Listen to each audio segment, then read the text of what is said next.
Olá! Durante a Semana da Pátria, a TV Leges discute um tema que causa indignação a toda a sociedade: a corrupção. Apesar da preocupação em proteger a gestão pública, 22 anos após a promulgação da Constituição Federal, a sociedade brasileira ainda é surpreendida com escândalos de práticas de corrupção na administração pública nas 3 esferas de governo.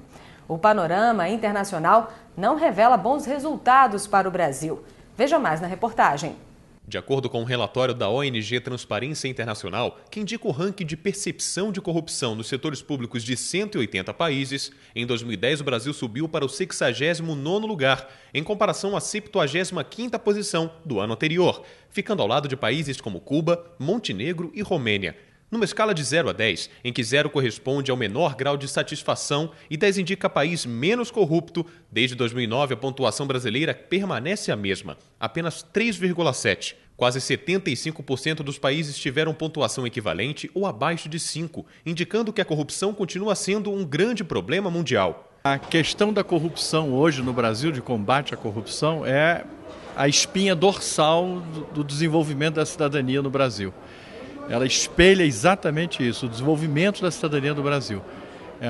Não é uma campanha, são várias campanhas sucessivas, uma atrás da outra, graças a Deus com cobertura da mídia, com a participação das organizações da sociedade civil e das entidades de Estado, das carreiras de Estado, que são fundamentais, que são um grande instrumento de afirmação da cidadania no Brasil. A população brasileira, farta de ver seus impostos irem pelo ralo, já não aguenta mais. A população tem que sair mesmo nas ruas, divulgando, falando o que acha mesmo. A gente tem que tirar os corruptos de lá, porque quem está perto deles dificilmente vai confrontar eles. Algumas verbas do governo, do dinheiro público, que são desviadas, que não estão sendo empregadas para benefício mesmo do povo. Um instrumento poderoso de filtragem da corrupção é o voto. Escolher de forma consciente e, acima de tudo, candidatos ficha limpa é um dever cívico e moral. Ações educativas que mobilizam a sociedade contribuem e muito para dar um basta à corrupção e à ineficiência do gasto público.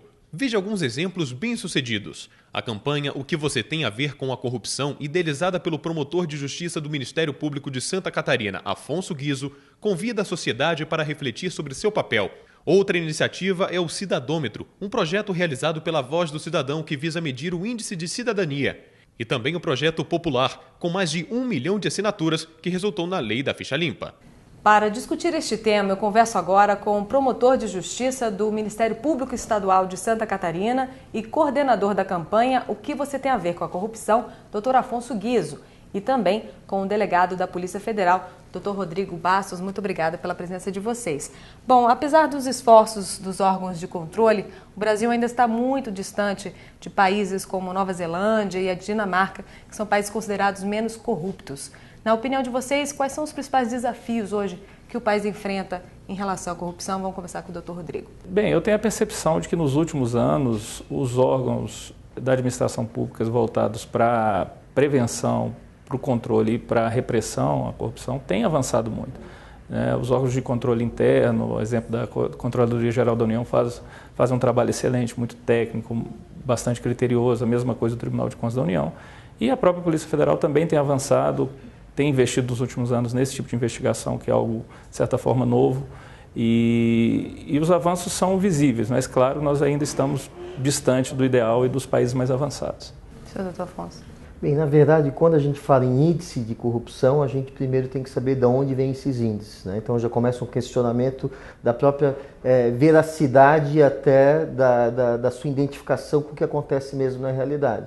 Aí a gente pega dados do Banco Mundial, em que 3% em 2007 do Produto Interno Bruto era desviado para corrupção oficialmente, né? Sem falar nos índices não oficiais. E nesse contexto, receber esses dados, analisar o fenômeno da corrupção e compreender sim que a corrupção é um problema hoje internacional, mas que ganha algo peculiar no Brasil, especificamente por uma questão cultural. Isso não implica em aceitar a corrupção, mas em compreender a corrupção e tentar combatê-la.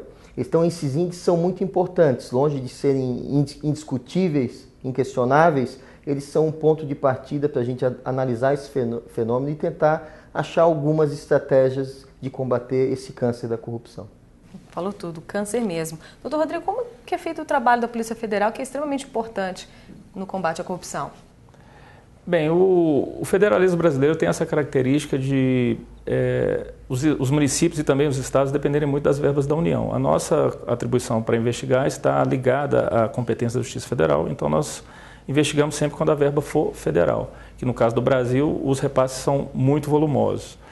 Então nós temos trabalhado, a investigação desse tipo de crime hoje se insere dentro das delegacias de polícia fazendária que existem em todo o Brasil, e nós almejamos no futuro próximo possuir estruturas especializadas, delegacias especializadas para investigação de crimes de corrupção e de desvio de recursos públicos, falando de forma geral, não é um termo técnico, desvio de recursos públicos, mas abrange uma série de crimes, principalmente da lei de licitações, do decreto-lei que rege os crimes de responsabilidade dos prefeitos e os crimes contra a administração que estão no Código Penal. A gente está falando em questão de repasse de volumes. No ano passado, a União repassou cerca de 80 bilhões de reais por meio de convênios na área de saúde e também na área de educação. Como é que a Polícia Federal atua nessas áreas?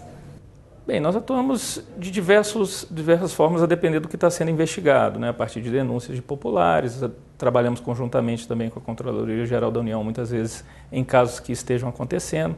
Existe um passivo grande de inquéritos, de investigações de casos mais antigos que ainda estão em andamento, muitas vezes são instaurados após auditorias do TCU, então há um lapso desde o fato até a investigação, que dificulta um pouco.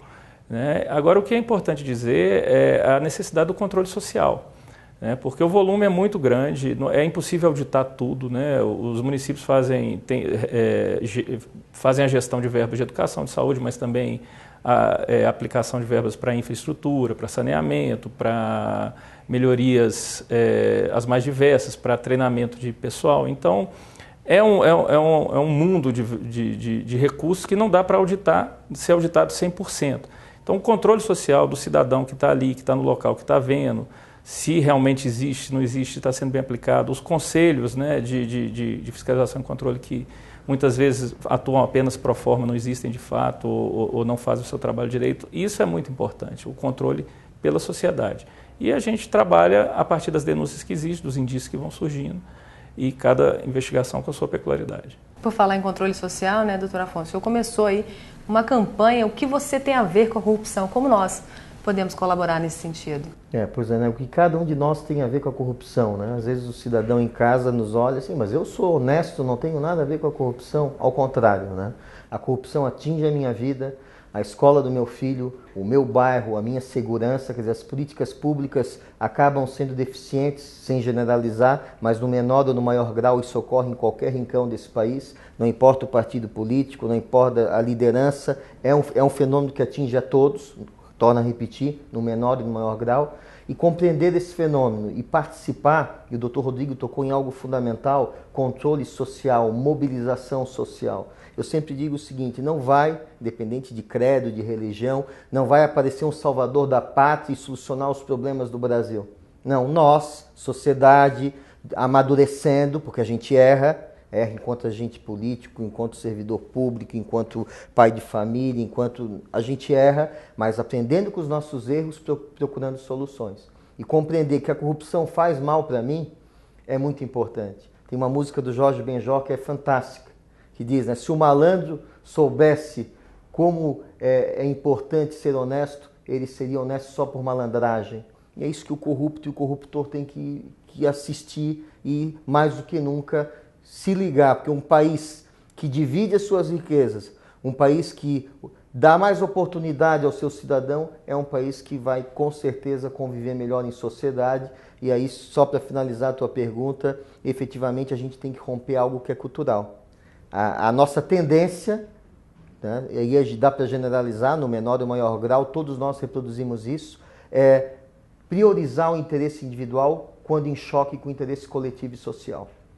Sou favorável à preservação da Amazônia, mas quando eu vou construir uma casa de frente para o mar, com dinheiro da minha economia, de toda uma vida, ali eu posso desrespeitar os 30 metros, porque outra casa já desrespeitou e aqui não vai fazer tanto mal para a natureza. Quer dizer, quando o meu interesse está em jogo, eu vou achar, ainda que de forma hipócrita, uma justificativa para favorecer o meu interesse individual em detrimento do coletivo. E conta um pouquinho mais como está essa campanha hoje. Já está alcançando todo o Brasil? Como é que nós podemos colaborar? A campanha surgiu em 2004, hoje tem coordenadores em todos os estados, no Distrito Federal. O mais importante, torna a repetir, não é uma ideia só de uma pessoa ou de uma instituição, embora encabeçada pelo Ministério Público, hoje são mais de 38 instituições oficialmente ao lado da campanha a nível nacional, e nos estados, em cada estado, com a liberdade de cada coordenador, mais de 50, 60 entidades por estado. Então, a Polícia Federal, em alguns estados, é nossa parceira, quer dizer, o MCCE, né? Depois nós vamos ver a Jovita aí com a sua experiência, o MCCE, o Marlon, todo esse pessoal é parceiro da campanha. Então, somar ideias e mais do que apontar, né? Apontar uma solução mágica, buscar essas soluções. Como? Se mobilizando, discutindo, dialogando. A democracia é muito difícil, mas se você tiver a humildade de conhecer a outra experiência e buscar soluções, a gente chega lá. O ficha limpa, né? Oxalá o Supremo não cometa o crime de atacar o ficha limpa enquanto inconstitucionalidade, que me parece um absurdo, mas enfim, o ficha limpa é o bom exemplo dessa mobilização social.